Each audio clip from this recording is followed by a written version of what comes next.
ठीक है जी, thank you. तो मैं बत मैं 100% गार्डनिंग पे ही काम करती हूँ, ऑर्गेनिक गार्डनिंग में ही काम करती हूँ।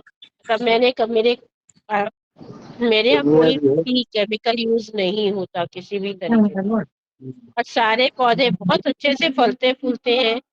ये जो लोगों को कॉन्सेप्ट है ना कि अ, जब तक केमिकल यूज़ नहीं करेंगे अच्छी फ्लावरिंग नहीं होगी, नहीं ऐसा कुछ नहीं है। अगर आप बहुत थोड़ा-थोड़ा चीज़ों का ध्यान रखें घर से ही, तो बहुत अच्छे से आप लोग ऑर्गेनिक गार्डनिंग कर सकते हैं। अब आते हैं कि गर्मी में जो हमें अपने पौधों को देना है, मैं अपना बता रही हूँ कि मैं क्या करती Welcome हूँ, to मैं टाइम टू टाइम Bitcoin. पे प्लीज़ Bluetooth सब लोग mode. अपने आप को म्यूट रखें। आप लोग सब लोग अपने आप को म्यूट करेंगे ना तो मेरी आवाज़ सही आएगी, नहीं तो मेरी आवाज़ इको हो जाएगी। नहीं, मुन्ना गूगल जी, मीट आप है। अपने आप को म्यूट कर आपने लें कहीं से भेजा प्लीज़। है? सब पीयूष लोग जी, अपने आप को म्यूट कर लें। पीयूष जी अगर कुछ कृपया म्यूट कर क्वेश्चन लें। या कोई क्वेरी अलग होगी, जी, पीयूष जी कृपया अपना माइक म्यूट कर लें। अगर किसी को कोई क्वेरी होगी मैं बाद में उसको आंसर कर दूंगी। वही है पीयूष सर। जी, मैं अगर इसी अलग को जी, म्यूट करने जाऊंगी तो मेरे लिए थोड़ा मुश्किल हो जाएगा। ठीक है जी, तो हम आते हैं अपने ऑर्गेनिक गार्डनिंग के लिए। तो अगर आपको गर्मियों में अपने पौधों को बहुत अच्छे से रखना है, तो आप अपनी मिट्टी में थोड़ी सी कोकापीट का इस्तेमाल ज्यादा कीजिए, क्योंकि कोकापीट आपकी मिट्टी की नमी बनाए रखता है। सेकेंड चीज जो आप लोग कर सकते हैं, मल्चिंग। मल्चिंग क्या कीजिए, जैसे जो मैं करती हूँ, सूखे पत्तों की, जब बरसातों में बहुत पत्ते कटते हैं तो मैं उन सारे पत्तों को काट काट के बोरे में रखती रहती हूँ। इस टाइम पे मैं उनकी मल्चिंग करती हूँ। प्याज के छिलकों की मल्चिंग बहुत अच्छी रहती है। प्याज की छिलकों की मल्चिंग जैसे कीजिए कि जैसे कोई भी मल्चिंग कीजिए, सबसे पहले आप एक लेयर बिछा दीजिए प्याज के छिलके की, और उसके ऊपर फिर थोड़ी सी ऐसे मिट्टी की लेयर कर दीजिए ताकि वो छिलके उड़े नहीं। वो आपके पौधों को बहुत समय तक बहुत ही अच्छे से रखती है। तब ये आप लोगों को तो हल्का हल्का न्यूट्रिशन भी जाता रहता है पौधों को। केले की छिलके की मल्चिंग बहुत अच्छी रहती है। तो इस तरीके से मैं छिलकों की और सूखे पत्तों की मल्चिंग करती हूँ।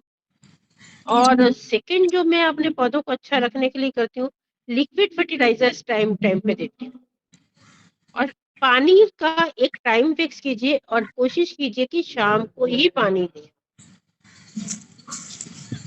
सुबह पानी कोशिश कीजिए, जब तक बहुत गर्मी है आप लोगों को सुबह पानी ना दें, क्योंकि सुबह पानी अक्सर ही पौधों को नुकसान करता है। क्योंकि जो अभी हमारा तापमान इतना ज्यादा हो चुका है, जैसे ही हम पानी देखा होगा आपने, कभी भी शाम को आप देखिएगा जाकर, तो कुछ कभी कभी मिट्टी भी गर्म दिखती है। तो इसलिए पानी थोड़ा टाइम, मतलब ऐसे एकदम शाम को 6 बजे के बाद ही पानी देना है। अगर कभी कोई मजबूरी है सुबह देना है, तो कोशिश कीजिए कि 6 बजे से पहले दे दीजिए, ताकि वो आपके और समा सके। ठीक है, बाकी मैं टाइम टाइम पे जो लिक्विड फर्टिलाइजर्स देती हूँ, में मेरा कभी कॉफी का घोल होता है, कभी कभी मेरा आपका दूध होता है ना, दूध की जो पैकेट होते हैं, मैं अपने साथ सीक्वेंस में दूध के पैकेट जब हमारे घर आते हैं उसको धो धो के पौधों को देती हूँ। मैं दाल चावल जो हम लोग बनाते हैं, दाल चावल बनाते हैं, आलू उबालते हैं, ऐसे जो जितनी भी चीजें हैं, उन सारे पानी के लिए एक बर्तन रखती हूँ, उसमें रखती रहती हूँ। और जैसे आप अपनी सीक्वेंस बना लीजिए, मेरी अपनी सीक्वेंस है कि एक तरफ से आप स्टार्ट कीजिए और लास्ट तक आते तक आपके पास सारे पौधों के लिए हो जाता है। टाइम टू टाइम आप सबको दे सकते हैं। ठीक है, और बस मेरे ही छोटे छोटे से टिप्स हैं जिसपे मैं काम करती हूँ। अगर आपको मेरे किसी टिप पे कोई क्वेश्चन आया है तो आप लोग पूछ सकते हैं, मैं आपको आंसर कर दूंगी। हैंड रेज करके आप मेरे से पूछ सकते हैं कि मैं क्या और क्या एक्स्ट्रा करती हूँ। थैंक यू विशु भैया। होप सबकी सारी क्वेरीज मैंने क्लियर की होंगी। फिर भी अगर किसी का कोई क्वेश्चन है तो आप मुझसे पूछ सकते हैं। जो मेरे ग्रुप के नहीं है वो विशु भैया को आप मैसेज कर दे सकते हैं, विशु भैया मुझे ट्रांसफर कर देंगे तो मैं उसका भी आंसर कर दूंगी, कि मैं आप लोग के साथ कुछ ग्रुप्स में नहीं जुड़ी हुई। अच्छा थैंक यू दीदी, जी। अब अगर कोई अ, क्वेश्चन, कोई डाउट है तो पूछ ले। इसमें थोड़ा सा जो आप घर में कंपोस्ट बनाते हैं उसके बारे में थोड़ा सा बता दीजिए। हाँ बता दूंगी भैया, बट ठीक है। एक्चुअली मैं अपने घर जो प्लांट्स को कंपोस्ट भी घर का ही देती हूँ। मेरे घर का कोई भी किचन वेस्ट और जो पूजा के फूल हैं और जो सब्जियां हमारे घर में आती हैं, कुछ भी कूड़े में नहीं, मतलब ऐसे डस्टबिन में नहीं जाता, वो हमारे यहाँ सब कुछ यूज होता है मेरे होम कंपोस्ट में। इवन यहाँ तक जो हमारे यहाँ हवन वगैरह होता है वो, और जो ये आपकी डंडियां लकड़ी वगैरह होते हैं, उन सबको भी मैं ऐश बना के उनको भी अपने प्लांट्स में मिट्टी में यूज करती हूँ। तो होम कंपोस्ट बनाने का बहुत सिंपल भी मेथड जो मैं यूज करती हूँ कि मैं लेयरिंग्स नहीं करती, मैं एग्जैक्ट पूरा भरती जाती हूँ। उसके बाद जब मुझे लगता है कि ड्रम अब भरने वाला है, नीचे मिट्टी, मैं सबसे नीचे एक मिट्टी की लेयर डालती हूँ। उसके ऊपर कभी ये आपका ड्राई मटेरियल चाहे कंपोस्ट डाल दूं या कुछ डाल दूं, और उसके ऊपर फिर सरसों खली का थोड़ी सी एक लेयर, और थोड़ी सी कोई भी कंपोस्ट जो आपके पास जैसे है, चाहे वर्मी, अगर आप पहली बार बनाने जा रहे हैं तो वर्मी कंपोस्ट यूज कर सकते हैं, और अगर आप पहले से करते हैं तो आपके पास वो कंपोस्ट होगी। जैसे हम दही को जामन लगाते हैं ना, एग्जैक्ट ये वो तरीका होता है। अब जब वो कर देते हैं और फिर उसके ऊपर फिर से आप एक लेयर मिट्टी की लगा के फिर आप पूरा भरते चले जाइए, और ऑलमोस्ट मतलब मेरे को 6 महीने लग जाते हैं। और मैं बीच बीच में अगर कुछ लिक्विड डालना होता है तब मैं, जैसे आपका ये जो पनीर का पानी है, जब हम घर में पनीर बनाते हैं वो पानी, और मट्ठा, कभी दही खट्टा हो गया, वो सब मैं उनको उस पे ऐड करती रहती हूँ, जिससे कि ये मेरा कंपोस्ट जल्दी बन जाता है। हाँ, कंपोस्ट बनाने में आपको 3 चीजों का बहुत अच्छे से ध्यान रखना है। नंबर 1, उस पे नींबू, कोई भी सिट्रस फ्रूट नहीं डालना है, उसको आप अलग बनाइए। सिट्रस फ्रूट का अलग बना के उसको आप प्लांट्स में कहीं पे भी यूज कर सकते हैं। नंबर 2, जो आपको करना है वो ये पका हुआ खाना नहीं डालना। पका हुआ बचा हुआ खाना आप नहीं डाल सकते, कभी भी नहीं ना। और सेकंड, नॉनवेज वेस्ट नहीं डालेंगे, सिर्फ अंडे के छिलके जा सकते हैं। बाकी आप ये जैसे फिश या, हाँ, वैसे अगर आप जैसे फिश धोते हैं, मटन चिकन धोते हैं, उसके पानी को आप यूज कर लीजिए, बट उसका जो वेस्ट है उसको आप कंपोस्ट बिन में यूज नहीं करेंगे। ये 3 चीजों का आपको कंपोस्ट बिन में ध्यान रखना है। ठीक है जी। तो उसके बाद जब वो आपको लग रहा है कि वो भर गया, जब वो एकदम तहस हो गया, फिर आप उस पर ये मिट्टी की लेयर्स वगैरह सब डालिए और थोड़ा सा उसको फ्लश कर दीजिए। मतलब मेरे पास तो बड़े बड़े ड्रम्स हैं, तो वो 6 6 महीने भी लेते हैं बन भरने में ही, और फिर बनने में भी 6 महीने लगते हैं। बट मैं बाहर का कुछ भी कंपोस्ट नहीं ला रही, अभी मेरा सारा घर से ही निकलता है। तो मेरा जो गार्डनिंग है, आप कह सकते हैं जीरो मैनेजमेंट है, क्योंकि मैं बहुत ज्यादा कंपोस्ट नहीं बाहर का मंगा रही। हमसे ना भाई जरूरत पड़ जाती है। अच्छा, यहाँ पे एक चीज और ऐड कर देती हूँ, क्योंकि मौसम बदल रहा है, कभी बारिश कभी उसका, तो मैं एक कीटनाशक भी बता देती हूँ जो मैं यूज करती हूँ।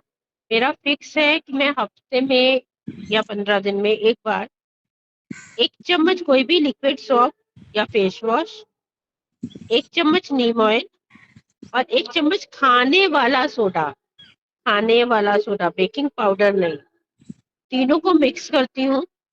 और इसको फिर मैं, ये जैसे कि 2 लीटर पानी में कम से कम, देखिए आप कोई भी जो, चाहे आप केमिकल यूज कीजिए और चाहे आप ऑर्गेनिक यूज कीजिए, उसको जितना आप लिक्विड फॉर्म में देंगे ना, वो आपके प्लांट्स को बहुत कम नुकसान पहुंचाएगा। लिक्विड भी मतलब एकदम लिक्विड। मैं सरसों खली भी इस सीजन में भी दे रही हूँ, भरी गर्मी में, हम्म। लेकिन क्या, 1/50, अगर 1 कप मेरा वो है तो उसमें 50 कप पानी है, तो कोई नुकसान नहीं करता है।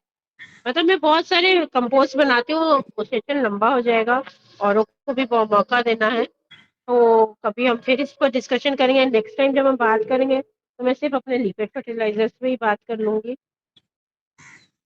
होप आप लोगों को और विशु भैया कुछ बताना है या किसी को कुछ पूछना है तो वो भी हैंड रेज कर सकता है, अगर उसको कोई मेरे किसी को किसी कोई भी चीज पे क्वेरी हो कुछ तो वो हैंड रेज कर query। सकते हैं। राहुल जी, और मैं तो शहर में हूँ। और हमारे साथ जुड़ चुके हैं श्रीराम शर्मा जी, देवास एमपी से, और वीना जी भी जुड़ चुकी हैं। और राहुल भाई, आपका भी स्वागत है, आप सभी का स्वागत है। वीना दी, धन्यवाद विशु जी। वीना दी, क्या आपको मेरी आवाज आ रही है? वीना दी विशु भैया मैं लीव करूंगी। जी, मैं अगर मैं बुलाना अभी क्या कहीं निकलूंगी, अगर मैं गाड़ी जी में बैठी तो जी मैं आपको ज्वाइन कर लूंगी, नहीं तो मैं जी अभी हॉल में हूँ तो जी मैं लीव कर दूंगी। ठीक है जी। जी, थैंक यू सबका। अगर बहुत किसी बहुत को धन्यवाद जी। मेरे जो भी मैंने पूछा है उससे रिगार्डिंग कोई भी क्वेश्चन हो, अगर आप मेरे ग्रुप के हैं तो वहाँ पूछ सकते हैं, और अगर आप मेरे ग्रुप के नहीं हैं तो विशु भैया को मैसेज कर दीजिएगा, मैं आंसर जरूर कर दूंगी, या आप विशु सोनिया भैया से मैम, नंबर थैंक यू। लेके। Thank thank you you so Renu much ji, ma'am. Thank you ji, thank you. तो उपमा दी अगर भी जुड़ आपको चुकी कुछ हैं। क्वेश्चन है तो आप मेरे से पूछ सकते हैं। थैंक यू सो मच, मैं लीव करूंगी। जी जी जी। वीना दी, क्या मेरी आवाज आ रही है?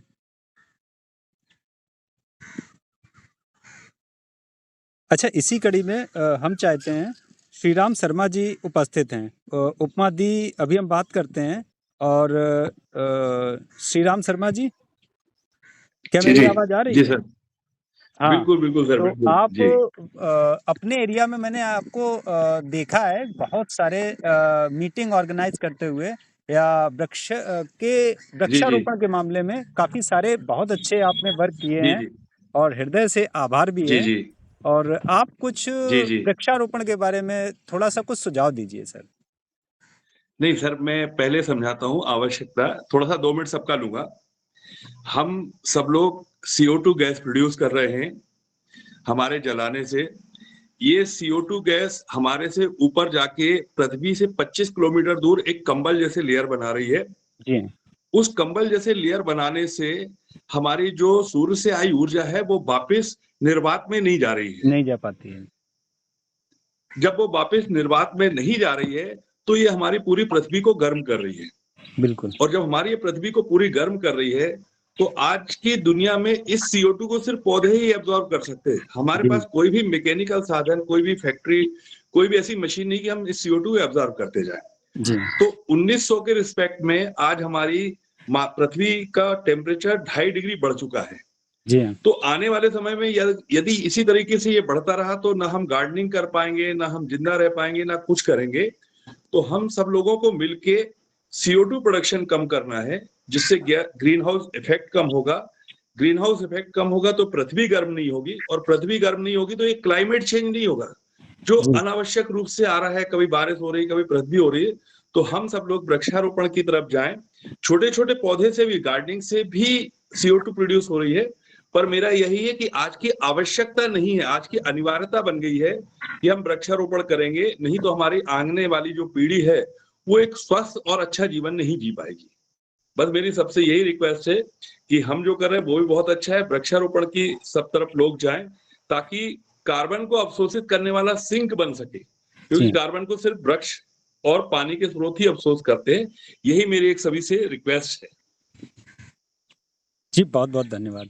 वैसे मैंने भी देखा है, जी 1995 में 0.035% जी 0.035% जो है CO2 लेवल था, और आज का है 0.04, लिखित में आता है जी आई थिंक 0.045% इस समय का CO2 जी लेवल है।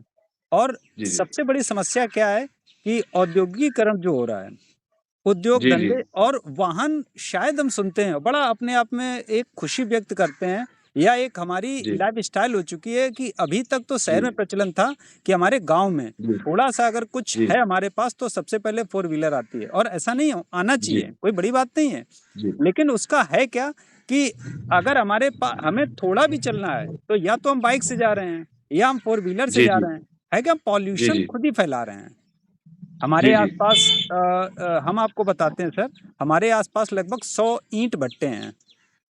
मतलब जी जी यहाँ शायद भोगनीपुर क्षेत्र हमारा ईंट भट्टों का, यहाँ से आसपास 100, 200, 300 किलोमीटर दूर तक, 400 किलोमीटर दूर तक ईंटें जाती हैं। तो हम यहाँ पर जी देखते हैं कि जिस गांव के पास ईंट भट्टे हैं वहाँ का जी तापमान मैंने जाकर देखा है कि कहीं ना कहीं हल्का सा इंक्रीज है। और दूसरी चीज जी मैंने ये देखी है कि अब तो गवर्नमेंट काफी कुछ पॉल्यूशन के लिए कर रही है कि वो फिल्टर जी लगा रही है, पानी का साधन कर रही है। जी तो ये भी देखा है कि वहां पर हल्की हल्की जैसे ऐश नहीं होता उसका धुएं के कण, तो जी उससे जी ऐश गिरती है उनके घरों में, हल्का सा कालापन कहीं ना कहीं जी है। तो सोचने की, समझने की। और इस समय सबसे मैं तो गांव में काफी कुछ लोगों को समझा चुका हूं, और आप लोगों जी से मतलब एक इस चीज पर थोड़ा सा ध्यान दीजिए कि हमारा बिजली का बिल बहुत आता है। यदि हम एक पैनल लगवा लेते हैं तो कहीं ना कहीं आपके पास अगर जगह है छत में या बिल्कुल कहीं कुछ जी भी, तो आप पैनल लगवा सकते हैं। उससे क्या होगा, एक तो हमारी गवर्नमेंट से जैसे पता चल रहा है कि अभी आंधी आई थी परसों और उसमें जी खंभे टूट गए, पेड़, बहुत सारे पेड़ पौधे गिरे हैं। अब लाइट पता चल रहा एक एक दिन, दो दो दिन गायब है, ये समस्या सारी खत्म है। दूसरी चीज, हम पॉल्यूशन को रोक रहे हैं, क्योंकि बिजली बनाने के लिए पता चल रहा है कि कोयला यूज कर रहे हैं, यूरेनियम यूज कर रहे हैं, जो भी यूज कर रहे हैं, हम पॉल्यूशन फैला रहे हैं ना। तो हम कुछ ऐसा करें कि पॉल्यूशन कम फैले। पौधे तो लगाना ही है हमें, और पौधे हमारे लगाने से कम होगा, हम इनकरेज करें तो ज्यादा होगा। और इनकरेज ऐसा बिल्कुल करना बिल्कुल है जी कि उस पौधे को, और यहाँ पर देखा जाता है, मेरे पास बहुत सारे लोगों की क्वेरी आती है कि हम पौधा क्यों लगाएं और कौन सा लगाएं, और मैं बरगद लगाऊंगा तो ये होगा वो होगा। मैं तो कहता हूँ भैया बरगद मत लगाओ, आपको बरगद नहीं लगाना कोई बात नहीं, आपको पीपल नहीं लगाना कोई बात नहीं, आप आम लगा सकते हैं, फलों में अमरूद लगा सकते हैं, ये आम, अमरूद और ये बेर, आप जो भी फल वाला पौधा चाहिए, वो शरीफा है, इस पौधे को लगा सकते, पपीता लगा सकते, कोई बात नहीं, आप फल का एक पौधा लगाएं। आपको फल नहीं पसंद है, लग रहा है कि फूल का होना चाहिए, बहुत सारे ऐसे पौधे हैं जो फूल के लगा सकते हैं, पलास लगा सकते हैं, गोल्ड मोर लगा सकते हैं, आप ये क्या बोलते हैं, पारिजात के लगा सकते हैं। आप बहुत सारे ऐसे पौधे आते हैं जो फूल के लगा सकते हैं, फल के लगा सकते हैं। छांव के पौधे लगाना हो आपको, छांव में बहुत सारे पौधे आते हैं जो छांव भी देते हैं, फूल भी देते हैं, फल भी देते हैं। आपको सब्जी वाले पौधे लगाने, कटहल लगा सकते हैं। तो पौधे लगाने का कोई एक ये उद्देश्य नहीं है कि आप केवल, हमारे यहाँ हम पीपल को या बरगद को, हम किसी को बहुत शुभ पौधा मानते हैं, हम कैसे कभी भविष्य में ऐसी जरूरत हुई हम काटेंगे या कोई समस्या होगी, आप मत लगाएं। आप कोई ऐसा पौधा लगा लें जो आपके काम आए। तो बहुत सारी बातें हैं, हम बोलना चाहते हैं, लेकिन हम चाहते हैं कि हमारे बीच में बहुत सारे लोग उपस्थित हैं। उपमा दी, यदि मेरी आवाज आ रही हो, वीना दी, आज आप शायद पहली बार जुड़ी हैं, और हम चाहते हैं आज आपके भी विचार हम सभी सुने। गर्मियों में कैसे पौधों की देखभाल करें, या वृक्षारोपण के लिए जो भी आपके पास सुझाव हो दी, तो आप कृपया हमें सुझाव दीजिए। वीना दी, आपका माइक म्यूट है दी, माइक म्यूट है, म्यूट है दी, वीना दी आपका माइक म्यूट है।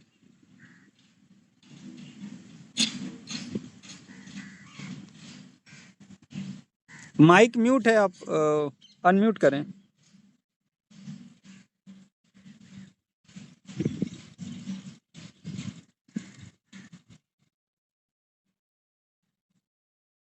उपमा दी, नीचे दी माइक माइक वो बना हुआ है सिंबल, उस पे टच करिए तो अनम्यूट हो जाएगा। नीचे साइड बना होगा, नीचे साइड बना, उसको टच करिए।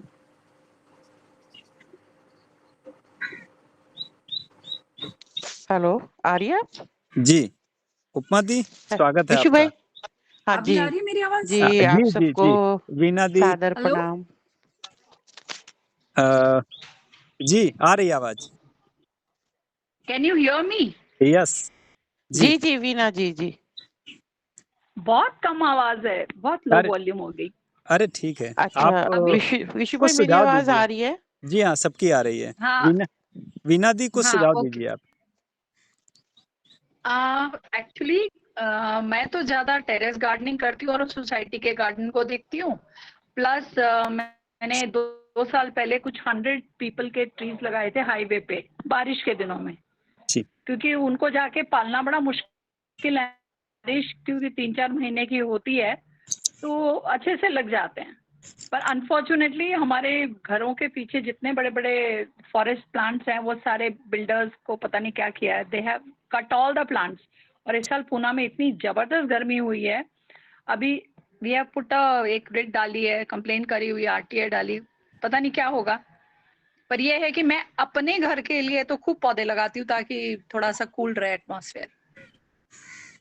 बस इतना सा ही सुझाव है मेरा कि जितने पौधे लगाओगे, बल्कि घर की सारी सब्जियों, उपमा से मेरी बात होते रहती है, हम दोनों इंटरेक्ट कर लेते हैं, तो वो मुझे सुझाव देती रहती है, थर्मोकॉल डाल दो, ये कर दो, तो I keep doing that, is very helpful. And आप तो थैंक कमाल ही यू। हो, मैं पहली बार जुड़ रही हूँ, पर I want to appreciate everyone has such lovely flowers and plants. मैं तो दिल खुश हो जाता है देख देख के। आपका भी गार्डन बहुत अच्छा है दी। मैं डालूंगी थोड़े थोड़े। Thank you so much. हाँ डालती हैं, बहुत अच्छा है इनका गार्डन, और इनकी वेजिटेबल्स लगा रखी है वीना जी ने, बहुत अच्छा लगता है देख करके कि घर की ताजी सब्जियां हाँ ये यूज करती हैं। थोड़ी मात्रा मेरा मेरा जो ये है कि कि किसी चीज की भी जब हम स्टार्टिंग करते हैं तो थोड़े से ही स्टार्ट करते हैं। तो हमने भी जब शुरू में लगाया था तो 2-4 ही प्लांट सब्जी से ही स्टार्ट किया था, और ये जो आटे की बोरी, चावल की बोरी है, यहीं से स्टार्ट किया था। फिर थोड़े थोड़े करते, और काफी उसमें नुकसान भी हुआ क्योंकि इतना उस समय इतने बताने वाले भी कोई नहीं हुआ करते थे, और इतने पता नहीं था। तो शुरू में तो होता ही है, लेकिन ये मैं तो यही कहूंगी कि थोड़े थोड़े से, एक बूंद बूंद से कहते हैं ना सागर भरता है। तो एटलीस्ट अगर हम बाहर जाके बहुत बड़े बड़े पेड़ भी ना लगा पाए, जैसे अभी शायद पंडित जी कह रहे थे, श्री राम जी, कि भाई अपने ही टेरेस गार्डन छोटा है जो भी है, वहां पर भी अगर हम थोड़ा थोड़ा लगाएं, उससे भी हमारी थोड़ी तो एक वो हो जाती है रिस्पॉन्सिबिलिटी कि हाँ भी हमने थोड़ा कुछ किया है अपने एनवायरनमेंट के लिए। तो मैं तो यही कहूंगी कि और ये भी कहूंगी कि मैं साथ में कि हमें आजकल गार्डनिंग करना भी बहुत महंगा भी हो गया है, ठीक है ना। तो बार बार कईयों को होता है कि गए प्लांट लाए और फिर वो खत्म हो गया, फिर उसके बाद फिर लाए फिर खत्म हो गया। तो उनको कोशिश करनी चाहिए कि जो हमारे पास है हम उनके सीड्स या उनकी कटिंग से उनको ग्रो करें, ताकि हमारा भी एक एक्सपीरियंस बढ़े कि हाँ मैंने ये किया था, ये हुआ, हमारा खर्चा ना हो। जैसे धीरे धीरे हम लोगों ने क्या किया कि कंपोस्ट घर में बनाने लगे, तो अब मोस्टली लोग कंपोस्ट घर में, फिर लिक्विड हम फर्टिलाइजर बनाने लग गए हैं, उससे भी बहुत फायदा हुआ है। तो ये सब चीज़ें हम लोग को थोड़ी थोड़ी करके शुरू करनी चाहिए, और अपना जो एक्सपीरियंस है वो शेयर करते रहना चाहिए कि हाँ मैंने ऐसे किया था, ये किया, वो किया। मैं अपने लिए तो यही करती हूँ, अगर मेरे पास कोई प्लांट है तो हर प्लांट मेरे ख्याल से 2 से 3 है, ताकि कभी कोई ऐसा चांस होता है और एकदम से मेरे पास टाइम नहीं है, तो मैं गिफ्ट में भी उन 3 में से एक प्लांट कर देती हूँ। तो मुझे खरीदने की जरूरत नहीं है जा करके कि मैं कोई, और वो लोग वैसे ही खुश हो जाते हैं कि चलो भाई ये गिफ्ट आ गया हमारे पास, और वो भी प्लांट। और फिर बीच बीच में मैं उनसे कई बार ऐसा होता है वो लोग ध्यान नहीं दे पाते हैं, कई लोग इतना इंटरेस्टेड नहीं होते हैं उसमें प्लांट्स वगैरह में। लेकिन जब उनको बताते रहो कि भाई ऐसे करिए, अब आप ऐसे करिए, एक बार पिक्चर दिखाइए, वीडियो दिखाइए, तो जिस तरीके से वो, क्योंकि अब कहते हैं ना जैसे हमारे बच्चे हैं, हम अपने बच्चों की देखभाल करते हैं। हमें पता है कि भाई आज अगर मैंने ये बनाया तो शायद कल वो ये चीज ना खाएं, हमें कुछ चेंज करके देना है। तो हमारे प्लांट्स की भी नीड्स होते हैं। कई बार मैसेज आते हैं उसमें कि ये मेरा प्लांट ऐसे हो गया, वैसे हो गया, क्या करूं क्या नहीं। तो मैं तो यही कहूंगी कि वो भी ध्यान दे कि भाई मैंने ये चीज अगर देना था, मंथली मेरे इस प्लांट की ये रिक्वायरमेंट है, तो क्या मैं टर्न बाय टर्न या आफ्टर 15 डेज 20 डेज के गैप में ये चीज मैं इसको कंप्लीट कर रही हूँ या कर रहा हूँ या नहीं। और अगर नहीं तो वो ग्रुप में पूछ सकते हैं। तो ऐसे करके अपने ही द्वारा लगाए गए प्लांट के सीड्स, अपने ही द्वारा लगाए प्लांट्स के कटिंग के थ्रू वो अपना ये गार्डनिंग का काम कर सकते हैं। और मैं तो अब मोस्टली गिफ्ट अगर मेरी तरफ से जाता है तो मैं तो प्लांट्स ही देती हूँ। मैंने ये सोच ही लिया है कि यहाँ तक कि मैं अपने मेरे बच्चे हैं वो ऑफिस में हैं, तो उनके भी किसी कलीग का बर्थडे होता है तो मैं वो मुझे पहले ही मैं पूछ लेती हूँ, कुछ ऐसा है तो बता दो, मैं तैयार करके रखती हूँ। तो मैं उनकी तरफ से मैं कहूँगी ये दे दो। तो ये करके हम एक दूसरे को इनकरेज कर सकते हैं कि अगर हमारा छोटा सा भी घर है, उस घर को सुंदर बनाने के लिए हम क्या कुछ नहीं करते। तो वही थोड़े थोड़े प्लांट्स, लेकिन हाँ अगर जो लगाए तो उनको ध्यान से कि हाँ मुझे, अगर मैंने ये 5 प्लांट्स लगाया, मैं हर बार यही कहती हूँ क्योंकि मुझे बहुत दुख लगता है जब कोई प्लांट खत्म होता है। तो पता नहीं कब तक फिर मैं डिप्रेशन में रहती हूँ कि ये प्लांट क्यों गया, कैसे गया, ये नहीं होना चाहिए था, कहाँ पे गलती हुई, क्या कैसे। तो वो चीज़ मुझे बहुत बुरा लगता है कि हम एक प्लांट्स को ले आते हैं और लाने के बाद उसका ध्यान नहीं रखते। और अब तो इतना इजी हो गया, हमारे टाइम में कुछ नहीं होता था। हम जहाँ काम करते थे वहाँ माली से कटिंग लेते थे, ला करके लगा दिया, और कई बार पूछ लेते अब कैसे करना माली भाई बताइए, अब कैसे करना माली भाई बताइए। बट अब तो इतने सारे तरीके आ चुके हैं और इतने सारे ग्रुप्स बन गए हैं और उसमें सारे एक से एक धुरंधर है, तो पता भी चल जाता है। तो मैं यही कहती हूँ कि आप हमारा इनिशिएटिव यही होगा कि हम अपने जो जहाँ हम प्लांट लगा रहे हैं उस जगह को देख लें, और अगर वो जो प्लांट्स हम लेना चाहते हैं उसके नीड्स को हम पूरा कर सकते हैं, या धूप छांव जो भी है वो देख ले, उतना स्पेस है तो हमें ज़रूर लगाना चाहिए, और दूसरे को भी इनकरेज करना चाहिए कि हाँ भैया आप भी लगाइए। ये एक छोटा सा हमारा वो हो जाता है उसमें कि कंट्रीब्यूशन, कि हाँ भी हमने अपने लिए कुछ किया। क्योंकि देखिए हम किसी को भी अगर बोले कि मेरे ही बिल्डिंग में, हमारे बिल्डिंग में 8 घर है, अब सबके पास एसी है, अब किसी ने बिल्कुल बीच में ही लगा रखा है जिसकी गर्म हवा आती है, ट्रांसफार्मर, तो अब किसको क्या बोले, कैसे बोले। तो ये हमारे ऊपर ही डिपेंड करता है। क्योंकि आज भी मैं एक रील देख रही थी, उसमें दिखा रहे थे कि इंडिया की ये हालत है, देखिए इतनी गंदगी है, इतनी गंदगी है। हम बोल देते हैं, लेकिन अगर वो चीज़ हम अपने ऊपर इम्प्लीमेंट कर ले, जैसे मेरे बच्चे, हम लोग कभी गाड़ी में कहीं गए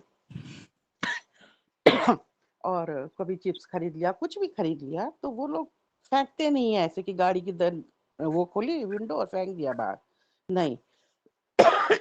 उसको वापस अपने ही पर्स में रख लेते हैं और बाद में घर पे आकर के फेंक देते हैं। तो मैं ये कहती हूँ, जैसे वो रील देख रही थी उसमें दिखा रहे थे कि इस तरह से, इस तरह, और बाद में फिर हम लोग सरकार को बोलते हैं, क्योंकि अब बारिश आएगा, जितने पॉलिथीन्स गिरे हुए हैं, जितनी बॉटल्स की ढक्कन गिरी हुई हैं, जितनी भी कूड़ा कबाड़ा जो बाहर वो सब जा करके नाले में इकट्ठा हो जाएगा और फिर वो नुकसान करेगा हमारे लिए। अब जी बताया था, बीच में एक रील आए थे कि गाय के पेट में से पता नहीं 7 किलो की 8 किलो वो मिले, पॉलीथीन मिले। तो वो सब चीजें अगर हम सबका कंट्रीब्यूशन होना चाहिए, ये नहीं कि सिर्फ मैं। तो वही मैं कई बार बोलती हूँ बच्चों को कि चलो अच्छी बात है, लेकिन और कोई कर रहा होगा, कहती मम्मी हमें अपने को देखना चाहिए, पहले हम अपने आप को देखें, दूसरों की बात दूसरे। हम अपने लिए कर रहे हैं ना, हमें जो पसंद है हम वो कर खाते हैं, वो पहनते हैं, वैसे रहते हैं।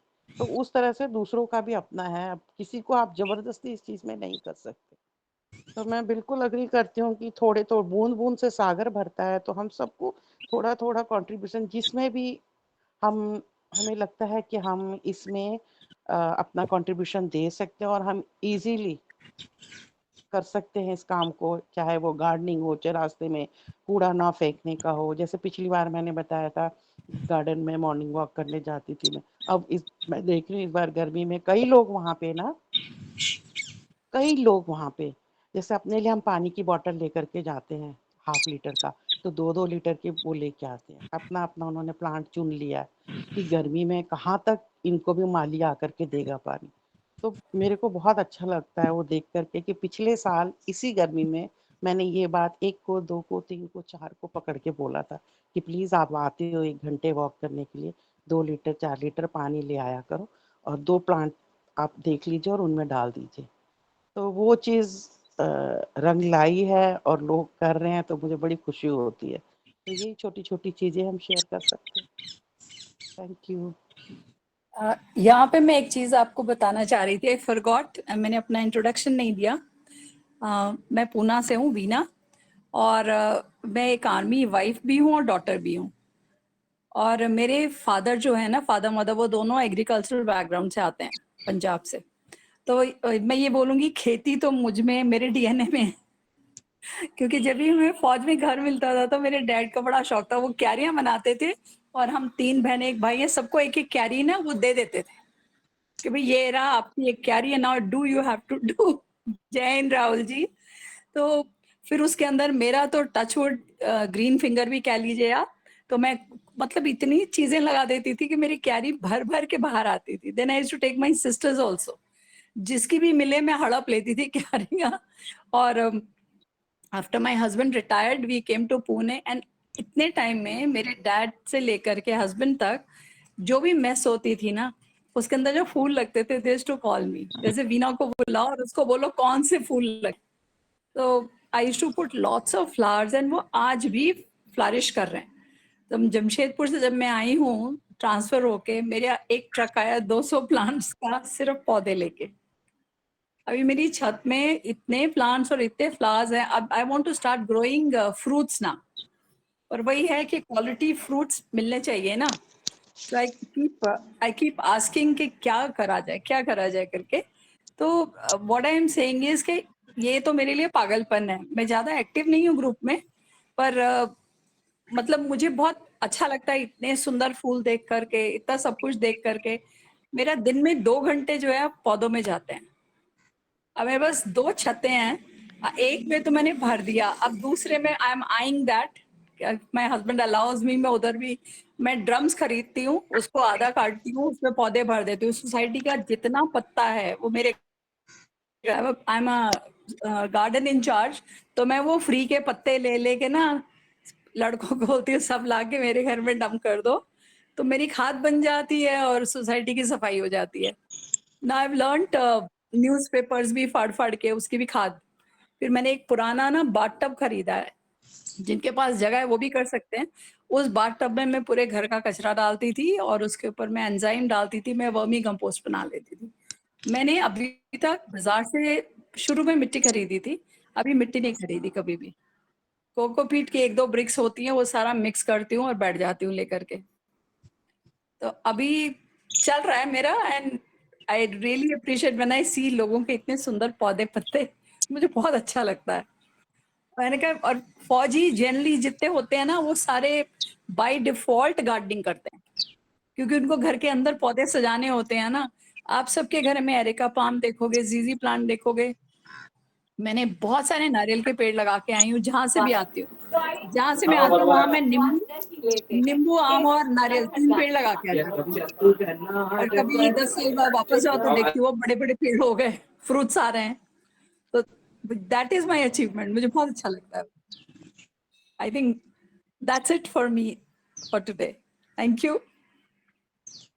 बहुत आपका गार्डन देखा है, जब भी आपने फ़ोटो डाली है ना दी, तो लगता है कि आप बहुत मेहनत करती हैं। मतलब एक नहीं कहते हैं गार्डनिंग से प्रेम होना, पौधों से प्रेम होना, तो वो जब आप फ्लावर के फ़ोटो डालती हैं, तो वो आपके प्रेम को दर्शाता है कि पौधों के प्रति कितना प्रेम है। तो अच्छा लगता है। मैंने देखा है कि एक्सपीरियंस भी है और कहीं न कहीं आप पौधों के प्रति समर्पित रहती हैं। और आगे the way a, upma ji said के एक पौधा मरते तो रोती हूँ। अब शुरू में क्या हुआ, मेरा एक कोलियस को गलती से वो मर गया, एंड आई स्टार्टेड क्राइंग। तो मेरे जो बडीज रहते हैं ना, हमारे को जवान हेल्प के लिए मिलते हैं, वो मुझे देख रहे थे, मैम अब रो क्यों रहे हो? मैंने कहा तुमने मेरा पौधा मार दिया। वो दिन 3 साल हम उस स्टेशन में थे, आप मानोगे वो लड़का ये देखता था कि एक पत्ता ना सूख जाए कि मैम तो रोने लग जाएंगी। और आई वेंट इनटू डिप्रेशन। मैंने कहा मैं अब 200 पौधे कैसे छोड़ के आऊं जमशेदपुर से पूना, तो मुझे सीवियर गैस्ट्रिक प्रॉब्लम होगी। तो जो because I am a lawyer also, तो जो मेरे फ्रेंड्स थे उसमें एक ट्रक वाला ट्रैवलर था, बोला मैम मैं फ्री ट्रक दूंगा, आप ठीक ठीक हो जाओ, आपके 200 पौधे पहुंचा के छोड़। अरे आज से ही है। ये गार्डनिंग एक पागल बने